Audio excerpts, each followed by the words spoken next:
Hey there, and welcome. Seeing that first little gummy smile is it's pure magic, isn't it?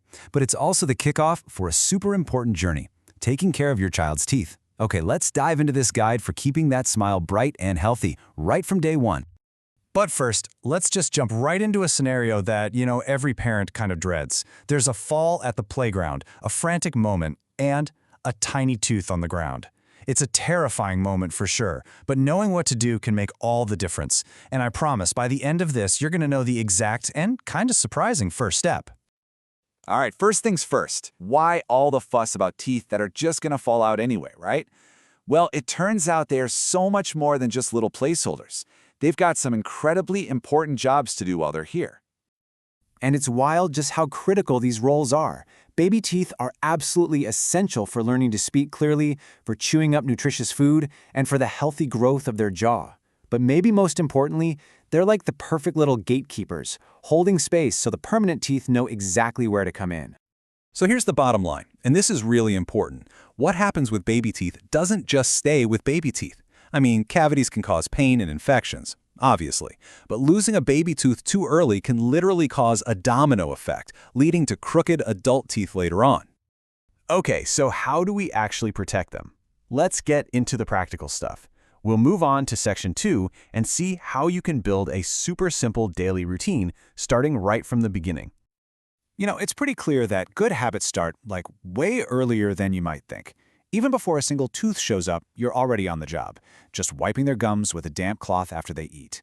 Then, once that first little tooth pops through, it's time to bring in a soft toothbrush. It's all about making it a gentle and consistent part of the day. Okay, this is one of the biggest questions I hear. How much toothpaste should I actually use? And the amount really matters. From that very first tooth up until about age 3, all you need is a tiny smear. We're talking the size of a single grain of rice. That's it. Then, from around 3 to 5, you can bump it up to a pea-sized amount. It's all about getting those fluoride benefits safely. And how long do you brush for? Well, the goal is the same for kids as it is for us. A full 2 minutes, twice a day. Throwing on a song or using a timer can be a total lifesaver here, because hitting that 2-minute mark is really the key. Brushing is huge, obviously, but it's only one piece of the puzzle.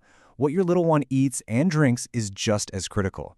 The big things to remember here are to limit sugar, especially sugary drinks in a bottle at bedtime, and to start flossing as soon as you've got 2 teeth that are neighbors, touching side by side. Okay, so you're doing all the right things at home. That's awesome. But the good news is, you are absolutely not in this alone. Your dentist is your #1 partner on this whole oral health journey. So when does that partnership officially kick off? The advice is super clear on this. Schedule that first visit by their first birthday, or at least within 6 months of that first tooth popping up. It's all about getting ahead of any potential issues and just making the dentist's office a positive place from the start. Now, outside of those regular checkups, there are definitely times you need to pick up the phone right away. Any kind of injury from a fall is an automatic call. And keep an eye out for warning signs like little brown spots, which could be a cavity, or any weird swelling or pain that just won't go away. And that brings us right back to where we started, that scary playground scenario. Look, dental emergencies are no fun, but being prepared can turn that moment of panic into calm, effective action. So, for any kind of bump or fall involving the mouth, this 4-step plan is your new best friend. First, rinse their mouth out gently with some water. Second, put a cold compress on the outside of their cheek to help with any swelling. Third, take a calm look inside for anything that looks loose, chipped, or missing. And fourth, call your dentist. They'll tell you exactly what to do next. But what about the big one? What if a tooth gets knocked out completely? Well, the clock starts ticking immediately. And believe it or not, the single best thing you probably have in your house to save it is milk. Yep, milk. So why on earth is that? So here's the science behind it, and it's actually super cool. Milk basically creates the perfect little life support system for the living cells on the tooth's root. Its chemical makeup is surprisingly close to our own bodies, which keeps those fragile cells alive and ready for reimplantation. Way better than just plain water.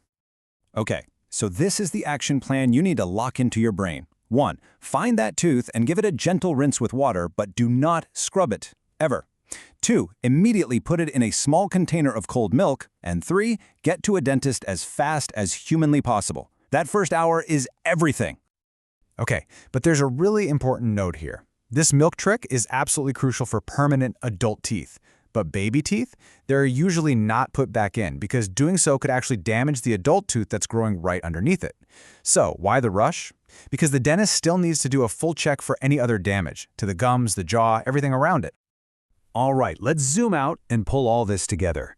All of these small daily habits and these emergency plans, they're not just about getting through today. They're about laying the foundation for your child's entire dental future. And this quote really nails the why behind all of this. A healthy start for baby teeth means fewer cavities, less pain, and a much lower chance of needing complicated dental work down the road. It really does set the stage for a lifetime of good oral health, which, as we know, is tied to their overall health too. So, there you have it. You've got the full roadmap now, from the simple daily routines to handling those scary emergencies with confidence. The only question is, what's the one small habit, the one little thing that you're going to start tonight?